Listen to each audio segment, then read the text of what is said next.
But I did want to finish. I had a chat thing that I really wanted to talk about. Yeah. Sorry. Go. And we got derailed into our subject too quickly. Yeah, we got into our subject a little too quickly because this is something that I think everyone will want to hear. And it's something that I would love your feedback on. So my little went to do something and she was signed up to do it for a week. And she did it for one day. And then she wasn't feeling well. You know, it's been 4 days now.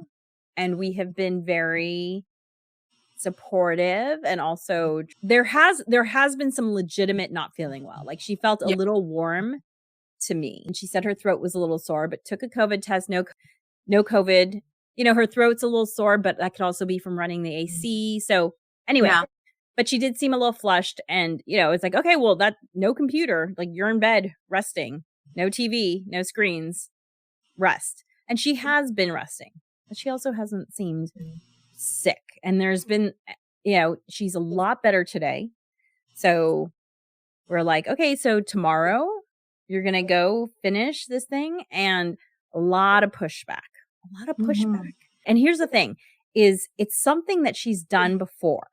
And her role changed a little bit because of her age. So she's now kind of more of like a helper than a camper. But she's also the only person her age. So, you know, she's 14. The eldest camper is 10 this week, which is unusual. And, you know, and then there's the actual staff. Yeah. So, you know, she feels like no, I don't have a bud, if you will. But again, she's been to this exact location for years, loving it. So I'm torn between this whole, like, okay, I understand you didn't love it. It wasn't the giggles you were hoping for. However, I also want her to flex the muscle of, well, you make what you put into it. And what do you do as a parent? Well, we'll be chatting about that and how your morning ritual and evening rituals might shift over time on the next Harness the Power of Planning podcast starting now. Welcome to the Harness the Power of Planning podcast. We are Alegre and Natasha of Beyond Your Wildest Dreams, and we are on a mission to help moms prioritize themselves, save time, and accomplish your goals. And we know how hard it is. It can be so hard to have the time and the energy and, you know, avoiding burnout of being a busy mom. But that's why we are here and why we chat every week to talk about what's going on in our lives and also to talk about a topic. And if you have followed us before, then you know that we've written 4 short workbooks. They're all designed to be done in 1 hour. And the 2 that are the quickest win, like if you think to yourself, I just don't have a single second to myself, then check out our book, 3, 2, 1 Done, 3 Simple Strategies to Get Your To-Do List Done. It is our quick win book. Literally, you will walk away from this book and save time. And then if you feel like, you know what, I just need to take care of myself, then check out our book, Rock Your Morning, which is all about creating a self-care habit. And if you're not sure where you do want to begin, just join our mailing list. You're going to get great information, resources, tips, tricks, things that we're up to, and the latest in whatever workbook we're releasing, or course or workshop. But in general, just join the wait list, and not that, excuse me, the wait list, the newsletter list, and you'll be up to date on all the things. So, and you'll get freebies. Our freebies, exactly. We have some really good freebies too. I was just thinking about that the other day. Some really good juicy freebies, like the partner page, like well, I have a bunch of other ones now. Of course, I'm blanking. Plan your week prompts. The plan your week prompts, super important to go ahead. Beat burnout. Even in the summer, plan your week. In fact, kind of especially in the summer, plan your week. The beat burnout, yes, where we take this huge study, consolidate it down into usable, workable stuff that you can use right now to help you slow down, feel less burnt out, and really reclaim some of your time, as Allegra said. But more importantly, and most importantly, prioritize yourself. And that is why in our mission statement, that is numero uno, because it's the most important part. It's the most important puzzle piece. Right. Because if you're not healthy and mentally, feeling strong, then it's hard to do anything. Like that becomes your sole focus. Right. And that also, I mean, I said puzzle piece, and as soon as I said puzzle piece, I'm like, oh, that makes it sound like it's a static thing. And then once I get it and I put it in, it's done. The thing about prioritizing yourself and self-care is that it is malleable, it's seasonal, Mm-hmm. different, Yeah. different seasons of life, right? And so what used to work for you 10 years ago as a way to fill yourself up is maybe not as effective or not even viable anymore, So as soon as I said, I'm like, oh, that makes it sound like, oh, I'm just going to conquer it and it'll be done, right? No, it's an on No, process. And so be in ongoing. that process with Allegra and I, because we don't have it perfectly handled. We're just going to share with you what has been working for us, things, and we always love to bring in that brain science and research backed information. So, because there's new stuff coming out all the time about Yeah. brains work, and then of course the season of life we're in Yeah. is wildly under researched. Surprise, surprise. But but probably more information about that than ever before in the history of womankind. Finally, Finally. some information. Yeah. So that stuff too, Yes. right. And so We always have some chit chat, and then our topic today is how this is a perfect segue because, as Natasha said, things are not static, and we're going to talk today about how our morning rituals have changed over time, and also even since we wrote our book, because it is not a static thing. And I actually have some chit chat related to that, which is that someone I live with has had a really good morning ritual for a long time. However, I am seeing how this person is allowing work stress to make them feel like they don't have the time or energy to do their morning ritual the way they were before. And, I once read this story about a mom whose child was diagnosed, adult child, not that it makes a big difference, but adult child was diagnosed with a really serious disease. And so she knew she needed to be pristine with her self-care, with her sleep, with her exercise, with her eating, so that her health didn't become an issue, right? And you hear this all the time about how caregivers, their health actually suffers even more oh my than God, mental and physical, right? Yeah, than the person who is originally sick. And so, people always say, well, that sounds selfish. You should put your child first. And it's like, well, in a way, she is putting her child first by ensuring that she can show up perfectly. And, so Natasha and I always have this push-pull about like, well, do it because you're worth it. But the reality is it does also help allow you to do all the things that you want to show up as. Right. And so I was saying to this person that I live with, as they are talking about the stress they are undergoing, and I'm like, that's when it's even more important that you ensure you're keeping your self-care rituals going. Yeah, but it is so hard, right? I've It is hard. shared so many times with you, Allegra, and with with our audience, just how it is like I am so whatever's urgent, right? Like I'm like a little fish in the pond looking at all the shiny things and like, like just going for the shiny little bauble, and whatever's urgent often will throw me off track, right? And so while I'm traveling right now, I'm just keeping it super simple, the morning ritual and the evening bedtime ritual. Super duper. You'll be proud of me that part of that super duper simple routine is skincare. It is a modified version of skincare, but I'll tell you, Allegra will tell you that like up until a few years ago, like I was kind of like, oh yeah, like every other day, I'm like, I'll put on some cream or whatever. You know what I mean? Like, and I was very inconsistent with it. So just consistent with it to some degree, even a modified version. And that has made before I get out the door or go down the stairs and start the day with my family, my folks, I'm staying with my parents and the kids. Before I start that, like this just feels like a little bit of me time, because the summer days are really like a lot all about what do the kids want to do? Right. How can I help my Asian parents like do these things that they need done and make sure that everybody feels like they're having a fulfilling summer, even with the weather being so crazy and cattywampus. Well, and let's just I just want to give a little background. So Natasha is currently visiting her parents who are older. And so, whereas most of the time she's in California, of course, there's all this catch up of things that has to happen. And so not only is she having, right now you are sandwich generationing. Yeah. Like, listen, I'm in the sandwich. Was there a list of things that they wanted you to do? They'd been saving for you? Yes. And also just like, activities. They've been waiting for like, I want to do this with the boys. I want to do that with the boys. And then my parents they're very, very capable, but I'm like, ooh, we could maybe fix that railing, looks a little wobbly, like that kind of thing. Right. So I've got my own mental punch list of just like safety and, ease of life for them. And then, my dad needs to buy a new computer. So we're going to the best stuff like that, things of that nature too, where there's kind of like, oh, we've been waiting for you for this. Right. Kind of stuff too.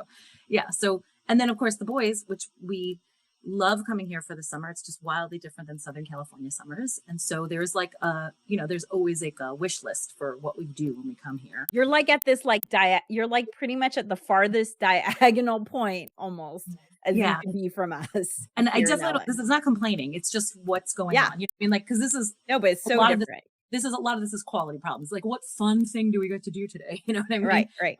But so it's a quality problem, but just getting back to the ritual thing,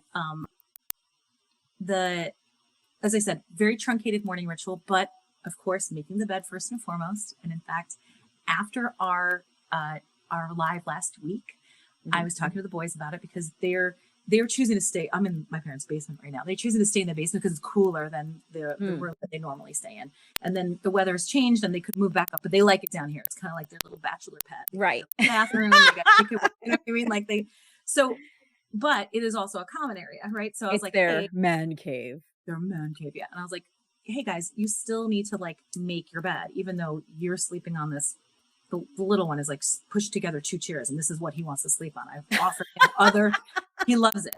So that sounds awesome. So these like makeshift sleeping areas. I'm like, you still need to make your beds, even though it's not a bed, and so I had to get in it with my older one about the science behind it. He's like, well, why, Mom? This. And I was like, well, it's funny you should ask.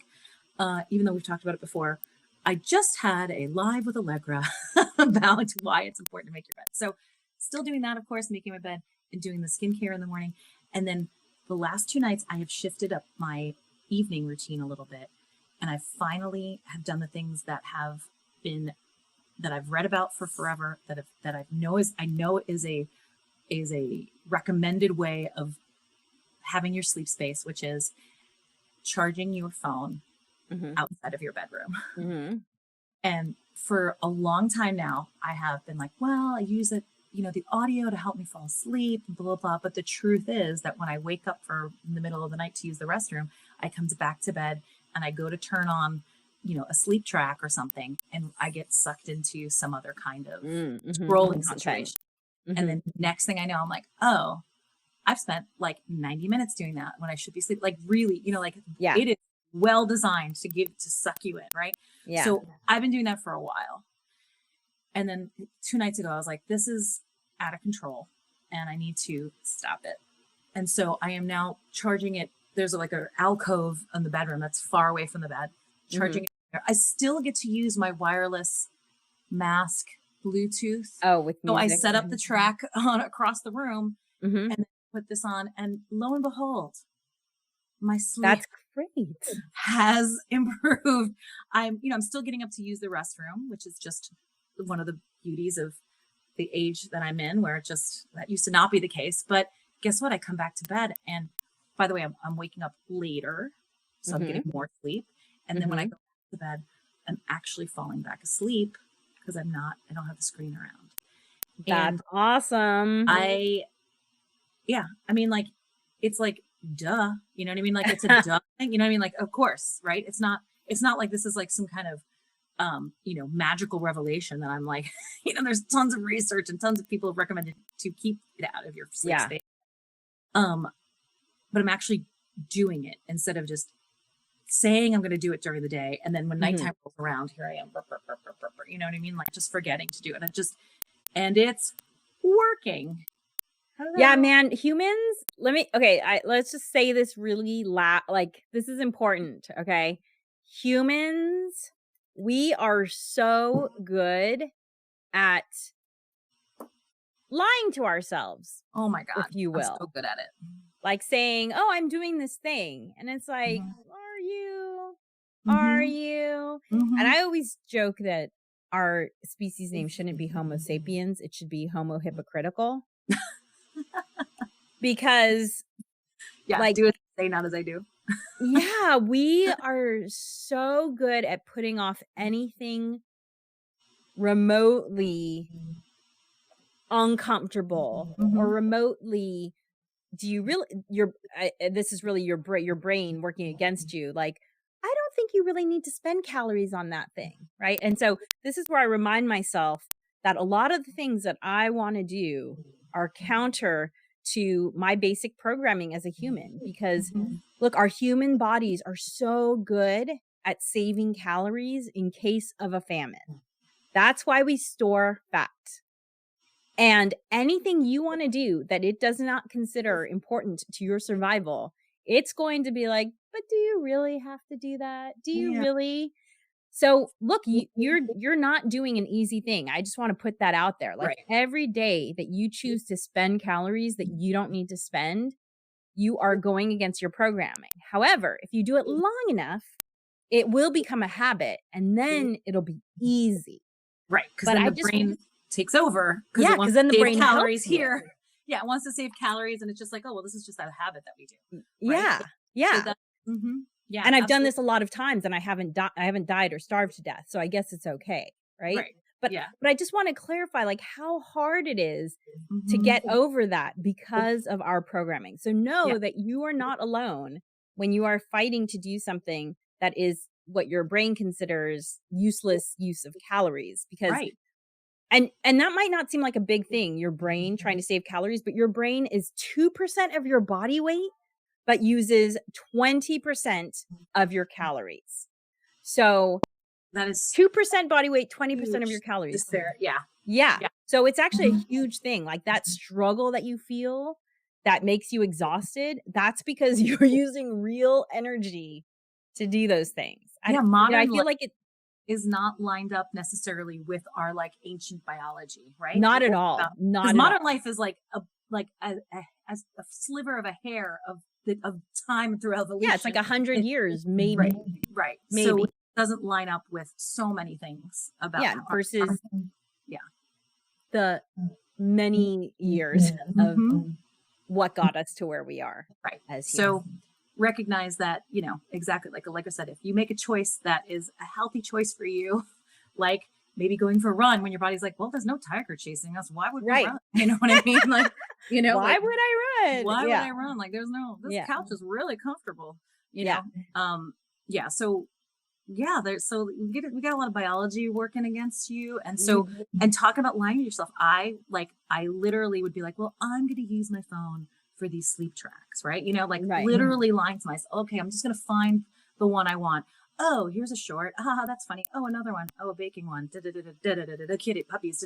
Kitties. You know what I mean? Like, and when you think about how these apps were designed, the phones themselves designed, and using the design used for slot machines in Vegas or in Yeah. any casino, that you're going to get Be these. addictive. It is. They used your own biology against you Mhm. to go. Oh, we're going to get this person watching this app for 90 minutes. Yeah. And look, we're gonna get her eyeballs. We're gonna monetize those eyeballs, and we're gonna, so Yeah. I do feel like when I put it over there, I'm like sticking it to the man. When I put it over in the other corner and just, use my. I do highly recommend the eye mask. I'm very light sensitive, so as soon as it gets light in the room, the eye mask with the built-in Bluetooth headphones. I know that's probably not. I have a friend of mine who works for a major cell phone company. He's like, no. That'll be later. One thing at a time. I do really like it. It does help me fall asleep, and it is soothing. Well, maybe you can just get like a sound machine, just separate. It's so I saw an ad recently for something called the camp camera or something, and it's a camera designed for parents to send their kids to camp with so that, oh, they don't need a phone because they want to take pictures. Well, here's a Oh, right. camera. And Yeah. guess what? It has no screen on it so Oh, that your kids don't get distracted at like, did we get the perfect pose? Right? yeah. It's like click memory. Okay, whatever. And I'm like, oh my gosh, we've come full circle. Full We are circle. going back to the cameras we Film. all had. I know, right? We all had like not even that long ago, 15 years ago, Oh, I yeah. still had a Well, camera with no yeah. screen. Yeah. I, of course, had a digital camera, but like I just Digital even camera, but no screen yet. right. And well, I had one with a screen, but I don't think I had one without one. But I looked up, oh, how much would it cost to? Because I thought, well, maybe fun to just give my kids like some disposable cameras, right? Yeah. Expensive, like To prohibitively process the film. expensive to buy a couple of just the just disposable camera, and then good luck getting it processed. Yeah, I've got one I of those. literally still have this camera, and I still have one of those. and So, this one does have a screen. yeah, I think I have the So same. but Yeah. yeah, she's played around with it. We actually Mhm. have two because my dad had one when he passed. And so I gave her that one. So I still have this one, but it's pretty hilarious that we all are seeing how like it hasn't taken that long for us to realize how distracting screens are for us. Mhm. And so it's interesting that we're coming back around full circle. But Yeah. I did want to finish. I had a chat thing that I really wanted to talk about with Yeah. you. Sorry, go. And Go ahead. We got derailed into our subject too quickly. yeah, we got into our subject a little too quickly because this is something that I think everyone will want to hear. And it's something that I would love your feedback on. So my little Mhm. went to do something and she was signed up to do it for a week. And she did it for one day. And then she wasn't feeling well. Mm. You know, it's been 4 days now, and we have been very supportive, and also there has been some legitimate not feeling well. Like she felt a Yeah. little warm to me, and she said her throat was a little sore, but took a COVID test, no COVID. You know, her throat's a little sore, but that could also be from running the AC. So anyway, Yeah. but she did seem a little flushed, and you know, it's like, okay, well, that no computer, like you're in bed resting, no TV, no screens, rest. And she has been resting, but she also hasn't seemed sick. And there's been, you know, she's a lot better today. So we're like, okay, so tomorrow you're going to go finish this thing, and a lot of pushback, a lot of pushback. Mhm. And here's the thing is it's something that she's done before, and her role changed a little bit because of her age. So she's now kind of more of like a helper than a camper. But she's also the only person her age. So, you know, she's 14. The eldest camper is 10 this week, which is unusual. Mhm. And, you know, and then there's the staff. actual staff. Yeah. So, you know, she feels like no, I don't have a bud, if you will. But Mhm. again, she's been to this exact location for years, loving it. So I'm torn between this whole like, okay, I understand you didn't love it. It wasn't the giggles you were hoping for. However, I also want her to flex the muscle of, well, you make what you put into it. Mhm. And they're not asking you to do anything that's harming you mentally or physically. You know, and so like I feel like there's this, you know, this really push-pull today being a parent where we don't want our kids to suffer, but also the struggle with ensuring that they're resilient. I once read an interview with Michael J. Mhm. Fox where he said, it's a really great regret of mine. It's a huge regret of mine that I am unable to raise my children as scrappy as I am. And I love that he used the word scrappy, right? Because it's like you can figure things out, you can bounce back, you can survive.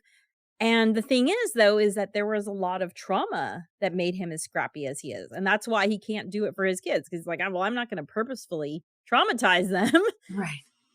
so that they can be scrappy. But I'm feeling like she needs to go. tomorrow. Right? I feel like if she's not legitimately sick, right? I feel like, yeah. I mean, because for sure, like I feel you because like there is a part of me that like the way I was raised was like, you made that commitment, you better go. You said you're going to do it, you better show up, right? Right. Regardless of Yeah. feel about it or whatever, blah, blah, blah, which is how, I think some of us were raised and like how maybe you would then trudge through an employment opportunity that no longer suits you. Right. You said you know what I mean? So like that's a byproduct of that not being, what is happening behind me? It's like a race going on or something. But that's a byproduct of like, and that's maybe like the extreme toxic side of it, where like you're just like, it doesn't work for me anymore, but I said I would do it. And you trudge along and you put your nose to the grindstone and stuff. And that's not necessarily the outcome you would want, right? You want to still you still want to check in and you want to make sure that it really is working for you and that kind of thing. But the other side is right. I don't like this. So, exactly. That's your daughter's attitude, but because like going to camp and having buds around and it was fun. And now it's like maybe a little bit of work and there's nobody else to share it with. Right. Because if there was another 14-year-old who was like going along and doing the chores with you, that would be more fun or tolerable or, right. Mm-hmm. Well, and so here's the other thing. And this is where my partner and I are disagreeing. And I said, if she had gone this week and then said, you know what, I made an effort and it's not for me, because she signed up for 3 weeks of doing this. Gotcha. Oh yeah. Okay. So if she had gone, I'd be like, okay, you made a real effort. Mm-hmm. Fine. However, you also don't know who's going to show up those other weeks, because we have no idea if there are going to be other people that sign up that are close to her age or people that she's known from previous years or anything like that. Okay. But I'm almost of the mind, like, you didn't go most of this week, so you have to do one other week. Mm-hmm. That's kind of how I'm feeling. Yeah. I feel that struggle too, like walking that line of like, do you go ahead and, make them do something that they don't want to do, right? Because one day you can't tell jack all from one day. I mean, unless, okay, granted, if it's an abusive situation or dangerous for you mentally or physically, that's one thing. Different. Totally different. But like, it's not butterflies and lollipops. That's okay.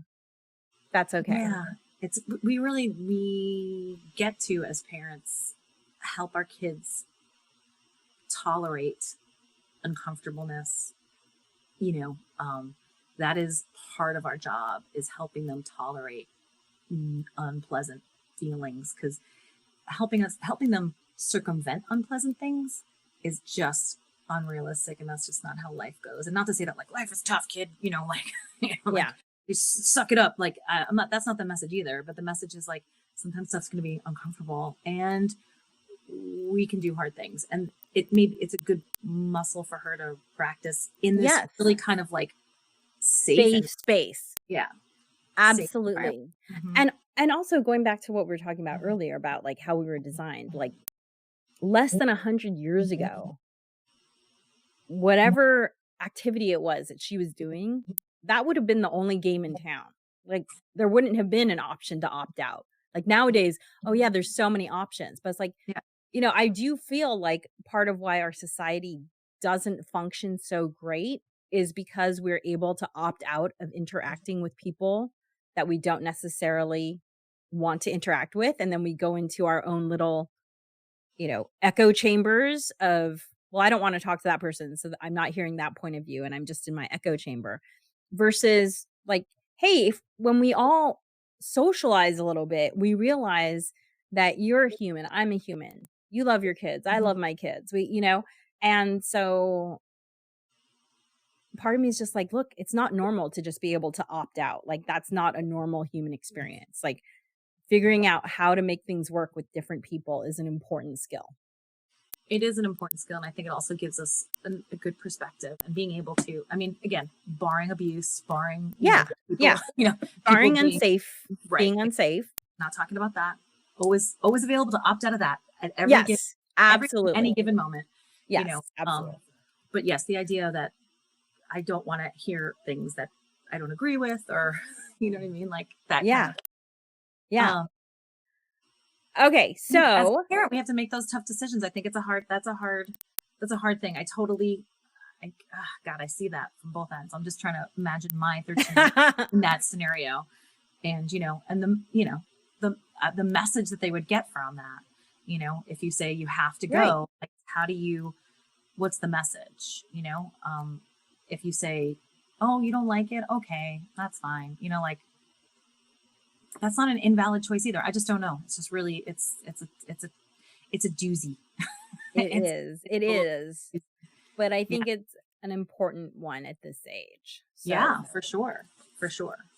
Okay, so our topic, which we've already kind of touched on, but we'll go back to, is how your morning ritual changes over time. Mhm. And, we talk about in this book how it took me decades to get to my morning ritual. And part of that is because it is constantly changing depending on, my stage in life and what's important to me and what I've, been reading and what I'm focusing on. And yes, there are some things that never change. Like, I'm a bed maker. I am a bed maker. It's part of my identity. I I have been a bed maker since I lived with my parents. So I guess I picked it up in high school. And for me, it was kind of easy in a way because I liked the way my finished bed looked. And so, if you don't like making your bed, maybe it's as simple as, do you like your bedding? Because if you find bedding that speaks to you, whether you think it's pretty or whether like it has some, maybe you love Star Wars and you just need to get some Star Wars pillows to motivate you to make your bed, right? Yeah. Yeah. Like, Yeah. use that knowledge to make these things happen. And same thing with like setting a better, everyone need pretty much. I remember one doctor saying, like, if you could tell Americans what's the one thing you can do to most benefit your health, this doctor said sleep. More sleep. Like, Americans are sleep deprived. Again, does your bedroom feel like a restful place? Maybe you need to move some things out of it. Like, Maybe you need to charge your phone in a different room. maybe you need to charge your phone in a different room. Maybe you need to move the TV out. Like, TV in bedrooms, that's for us, that's a hard pass because it really creates, and some people would even say that you shouldn't have a desk in your bedroom even, because again, that's work and you want to mentally just think about your bedroom as restful space. So, maybe you need to move some things out. Maybe you need to move some things in. Maybe you need to paint your bedroom a different color. Like, there's so many things that can help support you in making your morning and evening habits more effective and easier for you to continue with. But in terms of changing over time, it's interesting because it's been fascinating to watch Natasha's morning ritual change in the last 4 years. Really fascinating. So such big applause to the bed making, the flossing, the skincare. Those Huge. are those things that have stuck. Yeah. And like Allegra said, like you have the some stretching. Sorry, you're stretching stuff. Yeah. So thanks for reminding me. I haven't been doing my stretching since I've been here, and I've been doing my smoothies, but it's funny enough, I haven't been doing my stretching with them. Well, it's interesting when you change locations, what a big difference it makes. Like, yeah, but you know what? It's funny that like I haven't even thought about it until you just said it right now. Because you're not in your place. Yeah. Location is huge. When I took myself away for a week, you would think my rituals would have like lengthened and just taken up more of my day. But in fact, I was not getting triggered the way I get triggered at home. Like when I'm at home, I can't help but do my ritual. Like I don't even notice it. My brain is just like, oh, you're in this room, so now you do this. But being in a completely new space, I found that my morning rituals were getting shortened because I had to, oh, right, I need to do this thing. It wasn't automatic like it is when I'm at home. Yeah. So when I make my smoothie later, I'll remember to stretch, but I literally just completely forgot about it. Yeah. Because that's Maybe usually something when about you like do it. my blender when I make my smoothie and I look at that blender, I'm like, oh, it's stretch time. Whereas Yeah. my mom's got a different blender and it's not triggering me the same way. Isn't it fascinating? Oh yeah, you know what? Because it's like she is a magic bullet. You know what I mean? And so like, I mean, you can set it so that it just goes, but like, I don't know. I just Well, also just the bizarre. location, like it's just not the same trigger. Mhm. So, I'm currently in the middle of considering a transition, which is that I had been moving my exercise to the afternoon, like 4 PM is when I've been exercising. But most of my life, I have exercised early in the morning. And I've always liked it better. One, because it's done. Done. It's not hanging over me as something I have to do later on. Mhm. Secondly, the mood boost. Like I definitely just Yeah. feel better. Great way to start off But the day. yeah, but now that I've had my Fitbit for almost a year, I see how much more calories I'm burning and how much more my heart gets exercised when I work out in the morning versus at night. Like you can do the same workout, but because you stay active for the rest of the day, you always heard that, right? Like if you work out in the morning, it sets you up to burn calories all day long. Mhm. And but to have it proven for me numerically Yeah. is It's like hard to argue with. it's Right? You're hard. like, It's really hard to argue with, especially because I read this thing that said it's more important to move throughout the day than it is to quote unquote exercise because an exercise is 1 hour. And let's say you burn 20% of your calories during that time. Well, there's still all the rest of your day when you're burning the 80% of your calories. So, are you making the most of that 80%? That's why they say people who live in walking cities are always going to be healthier than people who don't live in walking cities because their 80% caloric expenditure is just going to be massively higher. And I live in a city, right, where walking is not a priority. not Not walkable. even not a priority, but like It's just it's not a not walk. part of daily life. Yeah. Yeah, so I am considering switching my schedule around. And the reason why I'm saying considering is if you've read any of our books, then you know that I tend to reserve morning time for doing work because I'm so productive. However, now as I'm getting older and I find that if I don't prioritize my health, it gets out of control very easily. Yeah. I want to say like good on you for being able to exercise at 4 in the afternoon. Like I would never get that done. I would never get that. If I put it in at 4 o'clock, would never happen. Would just never happen because all the other things that like All the other things, yeah. It's so easy to be like, oh, I need that hour. Boom. And just, Yeah. it's good for you that you've been able to do it, Well, and I'm doing a workout and I love it. I'm doing a workout that is 22 minutes long. Exactly. Right? And it's all about this whole idea of doing enough but not too much. He calls it the Goldilocks workout because there is also lots of science that shows that if you overwork out, you actually stress your body. Yeah. So it's 22 minutes. So it's not hard to fit in at 4, but literally the difference between when I do that same workout in the morning versus when I do that workout at 4, like I see the data and I'm like, data. Can't argue with that data. You can't argue with that data. So anyway, so I'm currently thinking about changing around and again, 22 minutes. It's not going to hugely rock my morning.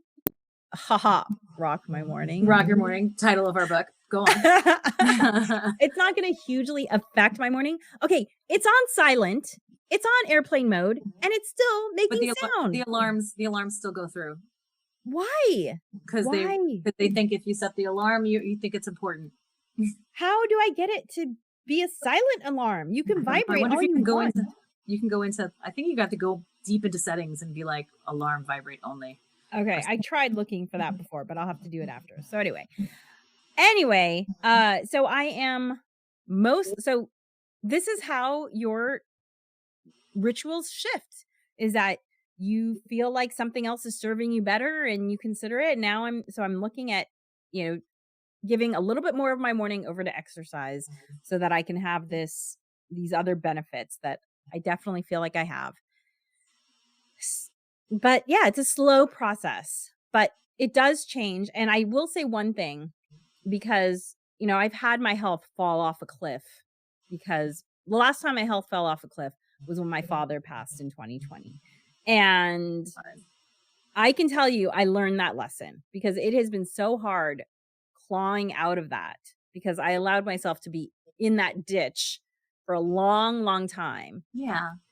Still doing the things I needed to do, but not prioritizing myself the way I wanted to. That is not going to happen again. And look, this is something I'm actively thinking about, because my grandmother's 100. Amazing. So you got them 100. longevity genes, girl. You got them longevity genes up in there. So yeah. So she's 100 and, not doing great. So it's pretty imminent. Yeah. Mm-hmm. And I'm not, you're hearing it here, I'm not allowing myself to fall off that cliff. I'm going to be like that mom who's like, I need to keep my health pristine so I can be the person I want to be. Heck yeah. And so whatever it is that you're looking to, go ahead and achieve in your life, creating a morning ritual for yourself is one of those keystones, right? There's keystone habits, right? One of those keystones that really can help you, can really help you beat burnout. Yes. So just in general, like, even just put you in a good mental state. And so you can start your ritual with one thing, right? It doesn't have to be 10 things, right? In fact, we recommend that you don't start with 10 things. And if you want to know where to start, we've already talked a lot about making your bed. That's a great place to start. If you're not already That's a great place to start. Are already a bed maker, what's another thing that supports you in prioritizing yourself, right? Let's not have your ritual be like, oh, I make my kids lunch. That's not part of your ritual. I'm sorry. Right. That is something maybe you have to do, every morning before school starts, but that's not for you and your self-care and your self-love and self-acceptance and so forth. It can be as simple as every morning after I brush my teeth, I high-five myself in the mirror. Yes, the high five. Yeah. So or that can be, you can start small and just be as consistent as you possibly can with it. And then that becomes a habit. And then the next thing. So keep it small, keep it simple. And the main thing is consistent.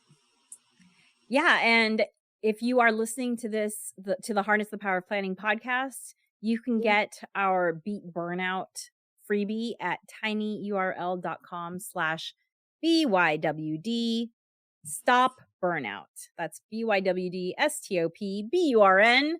tinyurl.com/BYWD stop burnout. Or if you're watching this, just hit that QR code and you can get our Beat Burnout tips. How in less than 2 minutes a day, you can get yourself on track to beating burnout using these science-backed tricks. So thank you for joining us as always, and we will see you, or you can listen to us next week, same time, Thursday, 9:30 a.m. Pacific, 12:30 p.m. Eastern. Dream wild, wild dreamers.